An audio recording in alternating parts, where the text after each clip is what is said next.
I am writing a spicy contemporary romance. The problem is that I don't know what I'm doing. So today I'm going to share the books that are teaching me what I need to know in order to be able to write good smut. And I'm not coming at this as some kind of authority, no. I am coming at this as someone who really, really wants to excel in the subject. Because the thing that I learned really, really fast is that just write what feels hot is not advice. And also, to the person who said that, fuck you. So I grabbed a stack of craft books, a couple of phrase banks, and I started looking for patterns. I started looking for the things that they all agree on, the things that, the problems that they solve, the things that I could steal immediately. And without further ado, let me introduce you to How to Write a Dirty Story by Susie Wright. This is a combination of craft book and mindset guide, and even has some publishing tips that you can use even if you're not writing straight erotica. But it's very useful because it helps you craft better erotic scenes with more narrative drive, and it has tips on how to use better language so that the scene works better in general. Some tips that I learned from this one is treat spice as a full story. It needs to be it needs to have all the beats of a story, and it needs to be built around desire and have an obstacle and have escalation and have a consequence. Another tip that I learned from this one is do exercises on purpose. It leans on exercises like non-writing activities, if you know what I mean, to unstick your imagination. So this one was very good. It was very interesting to read, even just as a craft book, to learn something new from it, even if you're not writing smutty stories. The next one is Be a Sex Writing Strumpet by Stacia Kane. And this is kind of a step-by-step do this, don't do that guide that helps you build a scene from the setup to the consummation with examples. And like Susie Bright in the previous book, this one, she says that the correct sequence is the setup, the escalation, the peak, the aftermath. And one question that you should ask yourself, and I have mentioned this in the past, but she leans on that one, is that you should ask yourself, should there be sex here? And the sex should be in your story only if it changes something, whether it's emotionally or relationally or plot-wise. Not because the chapter feels boring and you want to, introduce some action there. No, the sex should be there if it does something for your story.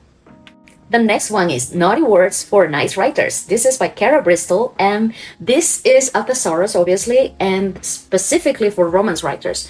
There are a lot of categories in this one, and as a thesaurus, it's particularly useful for me because English is my second language. So this one, it has a lot of variety, and I keep this one around just for fun. And sometimes I'm gonna do it. Sometimes I just open a page at random, and okay, let me find. Okay, verbs for orgasm: blaze on all the fireworks, blow one's load, virgin, carry away, climax, coil, contort, contract, convulse, ejaculate, empty oneself, erupt.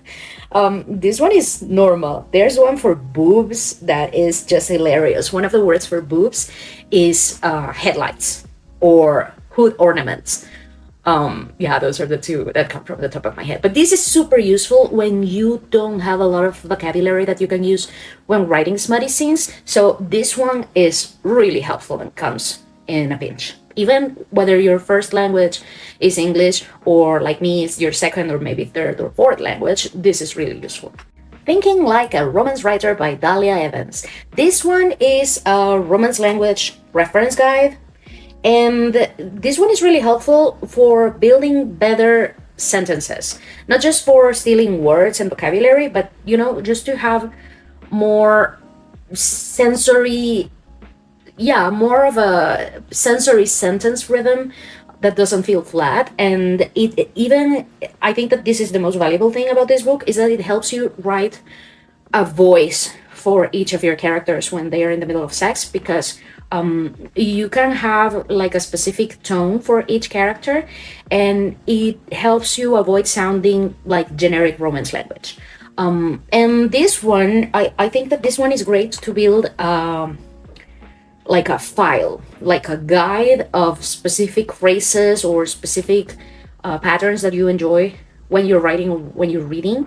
And you just can copy them and keep them in a document so that you can refer to them when you're writing instead of just looking through the book. But yeah, this one is really helpful for that. I think that this one has helped me improve the sentence flow in my writing. The next one is Writing Love Scenes by Rain Hall. I don't have that one in a physical copy. I have it in my Kindle, as the rest of the ones that I'm going to mention.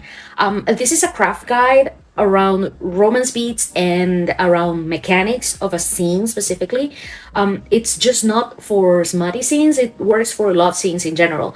Like what makes a good love scene, understanding the characters that you have, understanding the POV that you should be using, conflict, when to use it, which is essentially always, dialogue, location, the first impressions between your characters, the first meeting, the first time they kiss, how do they react when they are jealous, when they confess to each other. There is a tip for everything in this book. And one of the things that I'm still struggling with it, but this book has helped me understand it a bit better, is how to use point of view kind of as an immersion layer to really drop yourself in the moment of what's happening in the scene.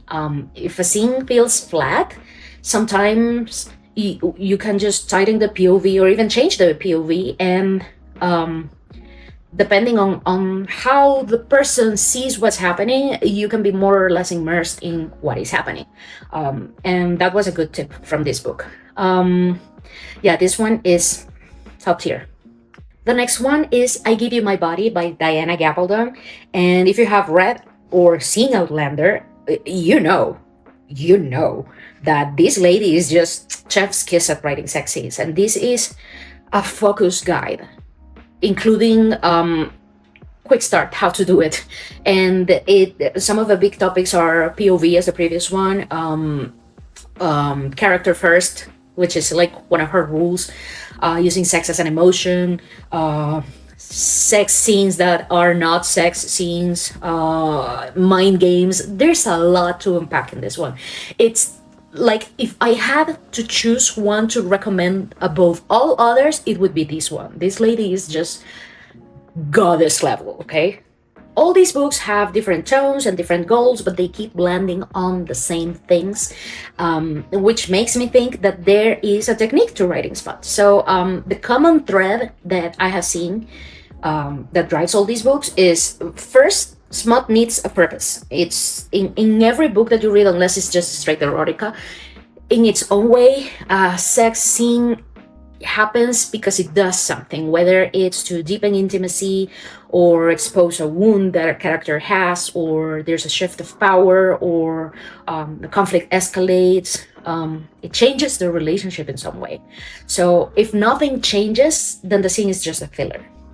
The second thing that I have noticed is that character and emotion come first, not the mechanics of sex, because again, that would be straight up erotica.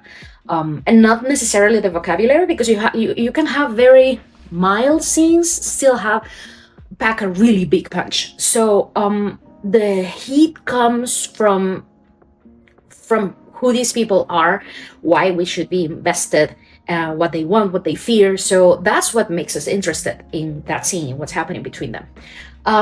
The third thing is the explicitness of specific beats. You don't necessarily need more graphic. Like I mentioned, there are very tame scenes that can pack a really big punch. What you need is more sensory detail and atmosphere. Voice, pacing, emotional tales of your characters. A scene can be very explicit and still be very boring if we are not invested in who these people are. The next one is that point of view and character voice are super important, because if it feels cringe, if it reads cringe, it's usually because it's not your character's voice. So sometimes tightening the POV, or maybe even changing it if that's what you're doing. I am writing dual POV, so that has worked for me a couple of times. So yeah, tightening POV can be a solution for flat scenes. Good Spies has a structure, so setup, tension, escalation, payoff. aftermath or consequence. It's if the heat of the scene stays at the same level, then it feels flat, it feels dull. And finally, the aftermath of the scene is really, really important. What happens after the sex? It can be tender, it can be awkward, they can be happy, they can regret it, they can be angry because it happened. There are a lot of emotion that people can feel afterwards. So that's where the emotional impact of the scene lives, because yeah, they had their fun, but what happens after? So that's what I'm doing right now. I am studying how to write smut. I am studying hard, like I was back in 9th grade and I had a physics test and I was afraid to repeat the year, which means that I'm putting a lot of effort into this. But yeah, that's it for today. If this was helpful, give it a thumbs up, subscribe, and leave me a comment if you have ever used another book that is not one of these that I mentioned. If you have found it useful, and if it's good, then I'll put it in my shopping cart because I need books to study. I really want to succeed at this. So thank you, and I'll see you in the next one. Bye!